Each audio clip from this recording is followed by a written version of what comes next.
말씀은 모든들에게 함께 하시기를 주님의 이름으로 축원합니다. 월트 디즈니를 다 아실 겁니다. 이 월트 디즈니가 어릴 때 이 농장에서 일을 했는데 농장 창고를 지키는 그런 일을 했었다고 합니다.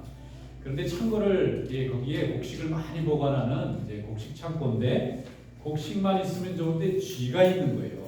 거기 곡식이 있으니까 얼마나 쥐들이 자주 들어오려고 하겠습니까? 그래서 이 쥐를 어떻게 하면 쫓아내 볼까 별 노력을 다 했을 겁니다. 그런데 노력해도 쥐가 그게 쉽게 없어지질 않죠. 거기 먹을 게 그렇게 많은데 쥐들이 계속 오지 않겠습니까? 그런데 나중에 쥐하고 싸움을 하다가 어느 날 생각을 좀 바꾸기로 했어요. 쥐들이 좀 생긴 것도 징그럽고 그렇잖아요. 이게 이렇게 예쁜 얼굴은 아닌데 이 쥐하고 오래 지내다 보니까 쥐가 안 무서운 거예요. 그 다음에는 쥐가 좀 귀엽게 보이기 시작하는 거예요. 그래서 그때부터 쥐들이 와도 자꾸 뭐라 해도 자꾸 오니까 이 쥐를 좀 관찰을 해보자. 이래가지고 쥐가 어떻게 언제 들어오는지 어떻게 생겼는지 그걸 말이죠 열심히 말하자면 오브저베이션 한 거예요. 자꾸 관찰하고 이렇게 쥐가 올 때마다 들여다봤는데 이게 말이죠 나중에 월트 디즈니가 큰 이렇게 만화를 그리잖아요. 세계적인 애니메이션 회사로 이거 키워나가는데 그 중에 전 세계 어린이들이 제일 좋아하는 캐릭터를 하나 만들어내는데 그게 누굽니까? 미키 마우스잖아요. 근데 미키 마우스가 어디서 시작된 거냐면 그 어릴 때 농장에서 그 곡식 지키면서 들여다보고 만났던 그 쥐 생김새를 보다가 사람들은 쥐 그러면 더들떠보지도 않는데 이 사람은 자세히 쥐 생김새를 들여다본 거예요. 그게 미키 마우스가 돼서 지금은 전 세계 어린이들의 마음을 정말 기쁘게 하는 캐릭터가 되잖아요. 쥐거든요. 근데 쥐가 만화 영화가 될 때는 너무 친한 친근감이고 사랑스러운 캐릭터로 이렇게 바뀌는 거예요. 이 사람이 생각을 바꾸고 또 이렇게 마음을 바꾼다는 것은 전혀 다른 세계를 경험할 수 있는 또 문이 되기도 합니다. 여러분 하나님 안에서 좋은 뷰 포인트를 얻을 수 있는 그런 기회가 될 수 있기를 축원합니다. 자, 오늘 말씀에 보면 예수님께서 당시 사람들은 귀하게 생각하지 않던 어린이를 굉장히 귀하게 여기셨다고 하는 그런 말씀이 나옵니다. 얼마나 예수님이 아이들을 사랑하셨는지 오늘 이 말씀만 보면 정말 가슴에 느낄 수가 있어요. 자, 오늘 주님의 말씀을 우리 함께 읽어보도록 하겠습니다. 마가복음 10장 13절부터 16절 말씀 다 함께 읽어보겠습니다. 사람들이 예수께서 만져주심을 바라고 어린아이들을 데리고 오매 제자들이 꾸짖거늘 예수께서 보시고 노하시어 이르시되 어린아이들이 내게 온 것을 용납하고 금하지마라. 하나님의 나라가 이런 자의 것이니라. 내가 진실로 너에게 이르노니 누구든지 하나님의 나라를 어린아이와 같이 받들지 않는 자는 결단코 그곳에 들어가지 못하리라 하시고 그 어린아이들을 안고 그들 위에 안수하시고 축복하십니다. 아멘. 예수님 당시에는 아이들을 이렇게 귀하게 여겨야 된다든지 어린이의 인권 이런 건 생각지도 않았던 시절입니다. 그 당시에는 아이들을 어른의 부속물 같이 생각했어요. 특히 로마 같이 이렇게 강력한 제국을 이루는 데서는 강한 아이들을 키워야 된다고 생각해서 아이가 좀 절거나 모자라거나 부족하면 죽여도 된다고 생각했어요. 그래서 아이가 태어났는데 이 아이를 키울까 말까를 아버지가 결정하게 했다는 거예요. 생사박탈권이 있었어요. 스파르타라는 나라는 더 심했다고 해요. 로마도 심한 나라인데 좀 부족한 아이는 키울 가치가 없다고 그렇게 생각해서 아이들의 생명에 대한 그 가치를 그 정도로 생각할 정도로 당시에는 아이들을 귀하게 생각하지 않았던 시절입니다. 그런데 오병이어의 사건, 보리떡 5개와 물고기 2마리로 5,000명을 먹였던 그 사건도 성경에 보면 사실 내용에 참석한 사람에게는 여자들이나 어린아이들까지 합치면 10,000명, 20,000명에 가까웠을 걸로 생각하는데 예수님의 제자들조차도 성경에 기록할 때는 당시 관습에 따라서 어른 남자 수만 적어놨어요. 여자들이나 아이들은 사람이 아닌 거예요. 그 숫자에 들어가지는 의미 있는 수가 아닙니다. 그리고 여자들도 그랬으니까 아이들은 말할 것도 없죠. 아이들은 사람이 아니에요. 그 숫자 카운트하는 히스토리 리코드에는 전혀 의미가 없어요. 아이가 몇 명 있다는 건 중요하지가 않습니다. 그렇게 아이들이 가치 없게 이렇게 대했던 그 시절에 예수님께서 천국의 주인공이라고 말씀하신 거예요. 모두가 다 가고 싶어하는 이 천국의 주인공이 이렇게 어린아이와 같은 사람이라고 말씀하셨다고 하는 이 내용으로 인해서 사람들이 굉장히 놀랐을 거라고 생각합니다. 사실 당시에 예수님이 복음을 전할 때 굉장히 바쁘셨을 겁니다. 얼마나 많은 사람들이 몰려왔겠어요. 예수님의 말씀을 듣기 위해서 어른 남자만 5,000명, 그 다음에 여인들이나 아이들까지 합치면 또 한 2만 명 가까운 사람들이 와서 그것도 날마다 예수님 주변에 모여서 예수님에게 병고침을 받고 어떤 사람 귀신도 쫓아내주고 그렇게 예수님을 좋아하는 사람만 오는 게 아니잖아요. 또 예수님을 막 비난하고 공격하고 뭐 이렇게 막 논쟁하는 사람들도 많이 찾아오는 거예요. 예수님의 인기와 이 사람들에 대한 이 관심이 커지니까 그걸 또 질투하고 경쟁하는 사람들도 너무 많이 찾아오는 거예요. 그러니까 예수님의 하루 일과는 눈코 뜰 새 없이 바쁘셨을 겁니다. 예수님을 좋아하는 사람을 맞이하기도 바쁘고 예수님을 미워하는 사람을 또 만나서 얘기하는 것도 바쁘고 그러니까 옆에 있는 제자들도 덩달아서 굉장히 바빴을 거예요. 12명이 사람들이 얼마나 많이 옵니까? 오는 사람들이 예수님하고 한번 손 한번 잡아보고 싶지 않았겠어요? 다 머리 구경만 하고 가는 건 아니었을 거 아니에요. 거기까지 왔는데 예수님하고 한번 뭐 말씀이라도 좀 나누고 싶은 사람들이 얼마나 많았겠어요. 그러니까 제자들은 그 사람들을 줄 세워야 되고 소개해야 되고 데리고 와야 되고 그 사람들이 필요한 게 뭔지를 알아야 되고 그러니까 굉장히 바빴을 겁니다. 그런데 그 중에 엄마들이 아기들을 데리고 또 예수님에게 오는 거예요. 그러니까 제자들 생각에는 아유 그러잖아 예수님이 힘든데 왜 애들까지 데려와서 이렇게 힘들게 하나 이렇게 생각했을 겁니다. 그래서 막 야단을 친 거예요. 이 바쁜 예수님을 애들까지 데려와서 이렇게 짐을 주면 듣느냐고 막 야단을 치는데 아니 놀랍게도 예수님이 그렇게 야단치는 제자들을 뒤통수에 대고 야단을 치는 거예요. 이놈들 그러지 마. 아니 제자들이 갑자기 야단 맞은 거예요. 자 원래 예수님은 제자들 굉장히 사랑하십니다. 그리고 제자들 야단 잘 안 치세요. 아무리 잘못해도 뭐 이렇게 뭐 실수하고 뭘 잘못해도 예수님이 야단 잘 안 치고 이렇게 잘 타이면서 가르쳐 주십니다. 그런 예수님이신데 이 대목만큼은 예수님이 좀 우리 속된 표현 좀 열을 받으신 것 같아요. 막 제자들을 야단을 치는 거예요. 하지 마라. 왜 그러느냐. 막 야단칩니다. 예수님이 화를 내셨다는 대목이 성경에 몇 군데 있어요. 그 중에 가장 대표적인 경우가 성전에 예수님이 예루살렘 성전에 갔더니 사람들이 장사를 하고 난리가 났어요. 예배 드리는 곳, 기도하는 곳인데 거기서 뒤에서 환전상들이 뭐 거래를 하고 난리가 났습니다. 그래서 예수님이 화를 버럭내는 대목이 나와요. 예수님 화가 나실 때 모습입니다.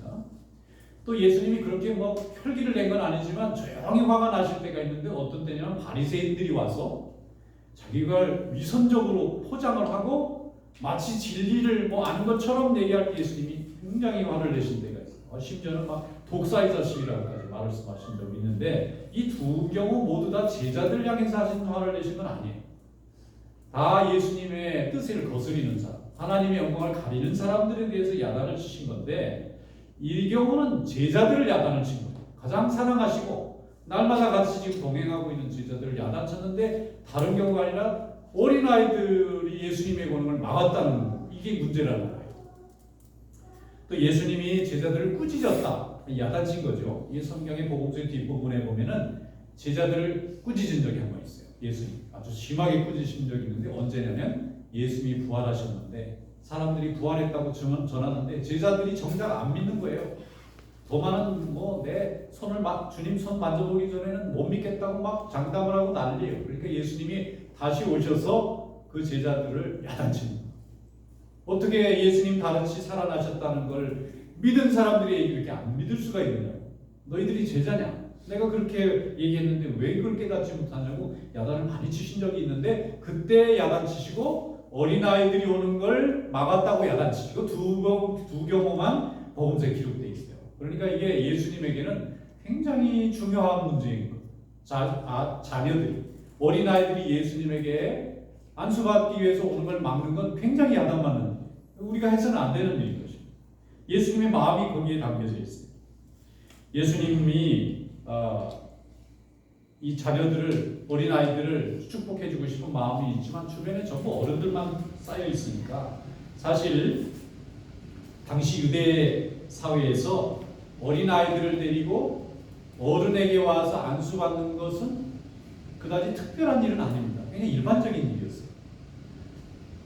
예수님뿐만 아니라 집안의 어른이라든지 제사장이라든지 아니면 선지자라든지 아니면 뭐 높은 지위에 있는 분이나 뭐 연세가 많이 드신 어른들에게 어린 아기들을 데리고 와서 엄마들이 안수기도 해주세요, 축복해주세요 하는 건 굉장히 일반적인 일이에요. 특별한 일이 아닙니다. 그렇게 해도 되고 그럴 수 있었습니다. 그런데 제자들이 꾸짖었단 말이에요. 아주 특별한 잘못을 한 게 아니에요. 엄마들이 늘 하던 대로 한 겁니다. 그 5,000명이 모인 무리 중에 예수님이 제일 어른이시잖아요. 그리고 얼마나 귀한 복음을 전하고 계세요. 지금 하나님의 아들이라고 모두 믿고 따르고 있는데 그런 분을 내 자식이 지금 태어나서 아기인데 한번 만져주시면 얼마나 좋을까 하는 모든 엄마들의 소원이었을 겁니다. 그러니까 데리고 온 건데 그걸 막 내쫓았다는 건 제자들이 좀 이상한 거예요. 그냥 정상이 아닌 겁니다.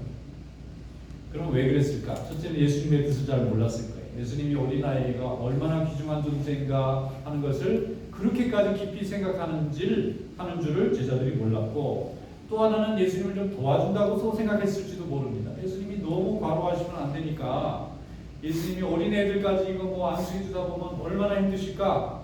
지금 논쟁도 해야 되죠. 귀신도 쫓아내야 되죠. 병도 고쳐야 되죠. 여러분 병 고치는 의사 있고 귀신 쫓아내는 의사 있는 분들이 그거 그냥 쉽게 하는 게 아니라 엄청 힘듭니다. 그거 하고 나면 온 진 다 빠지고 건강을 다 상해고 정신적으로 보통 어려운 게 아니라 잠도 못 자고 힘들어요.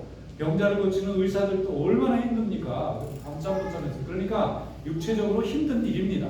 그런데 아이들까지 안수하는 일은 더 힘든 일일 거라고 생각했을 것 같아요. 그런데 세 번째 이유가 사실은 더 타당하지 않을까 생각합니다. 뭔가 하면은 너무 많은 사람들이 갑자기 예수님 주변에 몰려오고 제자 되겠다고 그러고 왕을 삼자고 그러니까 제자들이 약간 교만해집니다. 와, 이거 우리 예수님 여지까지 3년 동안 따라다녔는데 이렇게 많은 사람들이 몰리는 거 보니까 이제 우리가 곧 당 하나 짓고 뭐 권력을 잡을 수도 있지 않겠느냐. 그러면 예수님 주변에 와야 될 사람들은 힘 있고 돈 있고 지위가 있는 사람들이 좀 오면 좋겠잖아요. 힘 없는 사람들보다는 어떻게든지 좀 나중에 주님이 나라를 세우실 때 좀 보탬 될 수 있는 사람들이 오면 좋지 않을까. 그러면 어린애들을 이렇게 애기 엄마들 오는 건 이거 안 되는 거예요. 높은 사람들이 와야 더 높아지는 건데 높은 분들이 자꾸 와야 되는데 그러잖아. 높은 분들이 있었을 것 같아요. 지금 논쟁하러 오는 사람들이 왜 왔겠습니까? 그만큼 예수님의 힘이 강해지고 있다는 걸 느꼈기 때문에 자기들이 그걸 어떻게 막아보든지 아니면 그 위에 편승해보든지 별 생각들을 하고 오기 때문에 높은 사람들도 많이 오는 거예요. 거기에 비하면 어린 아이들은 너무나 보잘것없는 아무 도움이 안 되는 예수님이 하시는 일에 도움이 되는 게 아니라 오히려 방해가 될 가능성이 높아요. 그래서 꾸짖었을 거라고 생각합니다. 왜냐하면 제자들이 평소에는 예수님에게 잘 물어봅니다. 예수님 이거 어떻게 할까요? 저거 어떻게 할까요? 이런 사람이 왔습니다. 저런 사람이 왔습니다. 소개도 잘하고 아니 물어보기도 잘하는데 왜 그때는 안 물어보는 거예요? 왜 안 물어보는 거예요? 엄마들이 많이 왔으면 적지 않은 수가 몰려오고 있는 건데 그 사람들을 왜 꾸짖기를 먼저 했을까? 예수님의 뜻을 물어볼 수 있는 기회가 있었는데 그런데 제자들 마음속에 이미 세속의 생각이 들어와 있고 힘있고 강한 자에게 가까이 가고 싶고 힘없고 부족한 사람은 멀리하고 싶은 하나님의 음성이 아니라 세상의 소리가 자꾸 들리는 거예요. 그래서 아마 그렇게 해서 야단쳐서 보내지 않았을까 그런 생각을 해봅니다. 그런데 예수님께서 제자들의 생각을 통해서 또 하나님의 나라의 비밀을 설명하는 기회로 만드셨어요. 예수님은 사람이 실수를 해도 그걸로 망가지게 하지는 않습니다. 사람이 실수를 하고 죄를 짓는다 할지라도 그 잘못된 자리로부터 하나님의 말씀을 배우는 기회로 바꾸세요. 항상 그렇게 바꾸세요. 그래서 우리는 실수하지만 주님은 그 실수까지도 바꿔서 은혜로 바꾸시는 분입니다. 우리가 잘못 선택을 했어도 하나님이 그 선택을 가지고 구원의 기회로 바꾸시는 분이에요. 제자들은 분명히 잘못 판단했습니다. 세상의 소리에 마음이 끌려갔어요. 벌써 가난하고 힘들 때는 예수님밖에 안 보였지만 사람들이 막 구름대같이 몰려들어서 자기 뒤에 줄 서는 것처럼 보이니까 이제 세상의 생각으로 딸려가는 거예요. 그래서 아이들을 꾸짖고 엄마들을 꾸짖고 있는 거예요. 예수님 그걸 아셨습니다. 그래서 뒤에다 대고 야단을 친 거예요. 제자들의 뒷모습에 세상이 보이는 거예요. 그런데 그 기회로 바꿔서 어린아이가 무엇을 의미하는지를 가르치신 거예요. 오늘 이 말씀이 우리에게도 은혜가 될 수 있기를 축원합니다. 하나님의 나라는 어린아이같이 받드는 사람의 것입니다. 하나님의 나라는 어린아이같이 하나님을 받들지 않으면, 이 영어 성경으로 조금 더 정확하게 설명했는데 receive라고 돼 있어요. 하나님의 나라를 받는다 이렇게 돼 있어요. 하나님의 나라를 여러분 받으시기 바랍니다. 이걸 다른 데서는 영접한다고 돼 있어요. receive랑 같은 단어인데 영접하는 거예요. 하나님의 나라는 이미 임해 있고 우리 가운데 있어요. 우리가 복음의 귀를 기울이는 순간에 하나님의 나라가 이제 벌써 턴온이 된 거예요. 액티브가 되고 있는 거예요. 벌써 역사하기 시작했어요. 그걸 받아들여야 돼요. 받아들이면, 하나님의 나라를 받아들이는 자만 천국에 갈 수 있어요. 하나님의 은혜의 세계를 경험할 수 있어요. 심지어는 결단코라는 표현까지 썼어요. 결단코. 이거 반드시 해야 되는 거예요. 머스트입니다. 안 하면 안 돼요. 안 하면 우리에게 구원이 없어요. 굳이 천국에 들어가는 순서라는 게 있을지는 모르겠습니다만, 천국에 들어가는 순서가 있다면 어린아이들 쪽이 더 가깝다. 때 묻은 어른보다, 이것저것 세상 생각에 물들어 있는 우리 어른들보다 세상이 아직은 뭔지 모르는 어린아이들이 더 가깝다는 거예요. 이런 자가 하나님 나라에 들어갈 수 있다는 겁니다. 어린아이의 대표적인 특징이 뭡니까? 뭐든지 잘 믿어요. 그리고 뭐든지 잘 포기하고 뭐든지 잘 따릅니다. 하나님 안에서 우리가 이렇게 믿음으로 어린아이 되지 않으면 우리는 천국에 갈 수 없습니다. 복음에 대해서 그렇게 잘 따르는 자야 좋은 믿음이 되고 좋은 심령이 됩니다. 아이들은 스스로 연약하고 자기가 힘이 없다는 걸 알기 때문에 절대적으로 부모님을 의지하려고 해요. 부모가 없으면 너무 불안해요. 우리가 하나님 없으면 불안해하나요? 어린아이들은 자기 부모가 없으면 너무 무서워해요. 우리가 하나님이 없으면 무서워하야만 이것이 천국에 갈 수 있는 마음이 될 수 있습니다. 절대 의존의 이 신뢰가 우리가 하나님 나라에 가는 가장 중요한 요소라는 조건입니다. 아이는 엄마가 보이지 않으면 막 울고 무서워합니다. 그러나 엄마가 보면 활짝 웃으면서 행복해하고 편안하고 이제는 세상을 다 얻은 것 같은 마음으로 삽니다. 그리고 자기 마음대로 하다가도 부모가 바로 잡아주면 언제든지 자기 생각을 포기하고 부모의 생각을 따라갑니다. 그런데 하나님께서 이런 마음이 우리 성도들에게 매우 중요하다고 말씀하십니다. 내 고집대로, 내 방법대로 다 해보다가 아무것도 할 수 없을 때 주여 찾는 게 아니라 처음부터 하나님의 뜻을 먼저 따라가다가 하나님이 인도해 주시는 대로 응답받는 삶이 더 행복하고 복된 삶이라는 거예요. 어린아이들은 한번 이렇게 부모를 향하는 그 마음이 중심이 바뀌는 법이 없어요. 그래서 이것을 어린아이와 같은 자가라고 표현하고 있는 것입니다. 하나님의 자녀는 언제나 주님만 바라보는 자녀인 줄로 믿습니다. 항상 순종하고 복종하고 하나님의 말씀에만 귀를 기울여요. 그럴 때 우리는 하나님의 자녀가 되는 것입니다. 하나님 아버지의 뜻대로 살겠다고 준비된 사람이 하나님의 자녀인 것입니다. 이런 복음을 향한 순수성과 순종이 천국에 들어가는 자의 자격이라고 주님께서 말씀하고 계시는 거예요. 오늘 15절 말씀해 보면 내가 진실로 너에게 이르노니 누구든지 하나님의 나라를 어린아이와 같이 받들지 않는 자는 결단코 그것에 들어가지 못하리라. 결단코 안 된다는 거예요. 아무리 많은 수고와 봉사와 헌신을 했어도 마음이 어린아이와 같이 주님에게 절대 복종하고 감사하는 마음이 아니면 결단코라고 돼 있으니까 안 되는 거예요. 내버예요. 절대 안 된다는 거예요. 어린아이들이 부모님의 뜻을, 어른들의 뜻을 잘 순종하고 따르는 것처럼 우리 성도들이 주님의 뜻에 순종하고 따를 수 있기를 주님의 이름으로 축원합니다.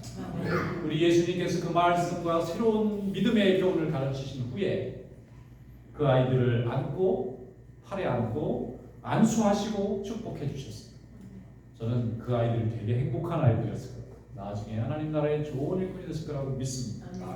지금은 너무나 당연한 어린이 인권에 대해서 어린이들을 존중하는 이런 시대가 이미 됐잖아요. 법적으로 그렇고 제도적으로 그렇고 이미 다 개몽이 됐어요. 성경 말씀이 2000년 전에 예수님 말씀하실 때 다 이해 못했는데 인간이 살아보고 역사를 경험한 뒤에 나중에서 어린아이들을 귀히 여기는 주님의 말씀이 옳다는 걸 나중에 깨달은 거예요. 이걸 잘 실현한 나라들이 복된 나라 되지 않습니까? 이걸 무시하는 나라들은 어려운 나라 되는 거예요. 생명의 가치가 귀하게 존중받는 나라가 복받게 돼 있잖아요.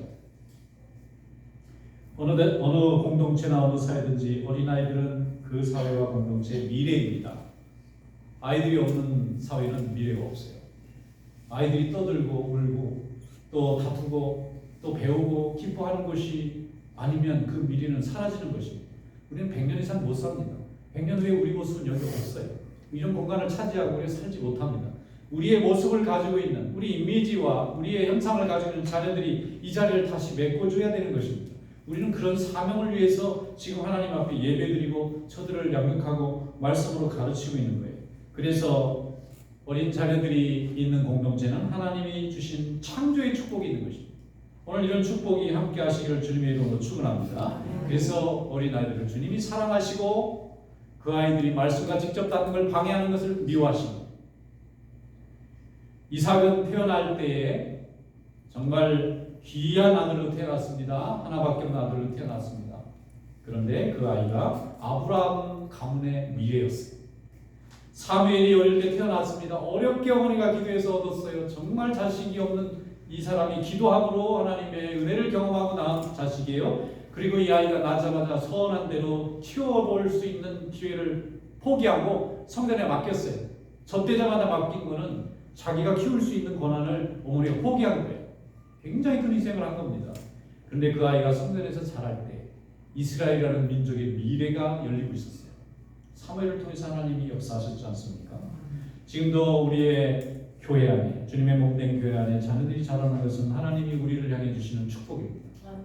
날마다 어린 자녀들이 믿음으로 잘 자라날 수 있는 말씀을 심어주고 말씀을 가르치고 우리가 예배하는 것을 보여주고 하나님과 어떻게 영적으로 교제하는 것을 보여주는 것이죠. 우린 가르칠 수 없어요. 보여주는 거예요. 성령이 가르치시고 그리고 그들의 마음을 역사하시고 하나님이 때가 되면 그들에게 말씀을 깨닫게 하시고 체험을 주시고 하나님을 영접하게 만드실 겁니다. 그러나 그런 공간은 우리가 만들어놔야 돼요. 그들을 데리고 와야 됩니다. 받아들이든 받아들이지 않든 아이들은 성장하면서 수없이 생각이 바뀌기 때문에 변화되는 순간이 있습니다. 마가복음 9장 42절에 또 누구든지 나를 믿는 이 작은 자들 중 하나라도 실족하게 하면 차라리 연자맷돌을 그 목에 메고 바다에 던져지는 것이 낫다. 혼자 그냥 목 메고 바다에 들어가라는 거예요. 믿음을 가진 어린아이를 실족하게 할 거면 그렇게 하라는 거예요. 그 말은 뒤집어서 어른 100명보다 어린아이 하나가 너무 귀하다는 걸 말씀하고 어른은 이미 다 셋업이 끝났어요. 플랜이 이제 완전히 끝났지만 어린아이는 플랜이 시작되는 거예요. 하나님의 플랜이 무엇으로 열릴지 아무도 모르는데 그걸 실족하게 한다는 것은 너무나 큰 미래를 잃어버리는 일이기 때문에 차라리 연자맷돌을 메고 그냥 내가 죽는 게 낫다. 그런 말씀을 하고 있는 거예요. 아이들을 실족하지 않고 믿음으로 세워나가는 성도들 될 수 있기를 축원합니다. 어린이 주일을 맞아서 매마다 어린이 주일이 있을까요? 한국 교회는 있는데 미국은 날마다 어린이 주일이야. 그래서 뭐 필요 없을 것 같은데 한국은 그렇지 않아서 그런지 환경이 어린이 주일을 맞아서 어린이들을 좀 인커리지하고 그걸 한 번 더 들어가보게 해주잖아요. 교회 안에도 어린이 주일이 있는 것은 우리가 주일을 맞아서 하나님께 영광 돌리지만 특별히 우리에게 주신 어린 자녀에 대한 감사를 잊지 말자는 것입니다. 귀하게 여기자는 것입니다. 마태복음 25장 40절에 말씀하기를 임금이 대답하여 이르시되 내가 너희에게 이르노니 너희가 여기 내 형제 중에 지극히 작은 자 하나에게 한 것이 곧 내게 한 것입니다. 천국에 가면 임금이 이렇게 판결하시는데 지극히 작은 자가 누굴까요? 뭐 가난한 자도 될 수 있지만 또 어린아이일 수도 있습니다. 이렇게 힘없고 자기 능력으로는 아무것도 할 수 없고 누가 도와주지 않으면 설 수 없는 이런 존재를 향해서 우리가 섬긴다면 하나님 앞에서 그 심판 앞에서 우리는 칭찬받는 생명의 면류관을 받는 그런 자녀가 될 줄로 믿습니다. 작은 자에게, 어린 자녀들에게, 믿음이 약한 자들에게 날마다 섬기고 감사하고 축복하시기를 축원합니다. 어떤 분이 태어나서 부모님을 일찍 여의셨어요. 돌아가셨어요. 그래서 이분이 이제 그와 같이 성장했는데 이분이 믿음을 갖게 됐어요. 그래서 교회를 열심히 다니다 보니까 부모님은 안 계시지만 교회 가면은 부모님 같은 분들이 계시잖아요. 이분이 정말 열심히 예수를 잘 믿어서 나중에는 잘 성장해서 교회에 좋은 직분자가 되셨어요. 근데 이분이 고백하는 게 뭐냐면 제가 어릴 때 만약 교회를 다니지 않고 하나님을 믿지 않았다면 저는 여기 없었을 거예요. 수없는 유혹과 시험의 순간에 교회에서 어른들을 볼 때마다 그분들이 붙잡아주고 그분들의 사랑을 경험하면서 자기가 부모님이 없었지만 건강하게 자랄 수 있고 건강하게 성장할 수 있었던 걸 지금도 감사하다는 거예요. 그래서 지금도 뭐 교회에서 장로님이신데 어린 아이들 2세 교육하는데 뭐 앞장서시는 거예요. 자기가 경험해 봤습니다. 사람의 미래를 결정하는 중요한 일인 것입니다. 여러분 교회 안에 우리 이세들을 위해서 열심히 기도하시고 잘 섬기시고 하나님 앞에 칭찬과 영광이 있으시기를 축원합니다. 잠언 22장 6절에 말씀합니다. 마땅히 행할 길을 아이에게 가르치라. 그리하면 늙어도 그것을 떠나지 아니하리라. 오늘도 이 말씀 가운데 은혜가 있으시기를 주님의 이름으로 축원합니다. 기도하겠습니다.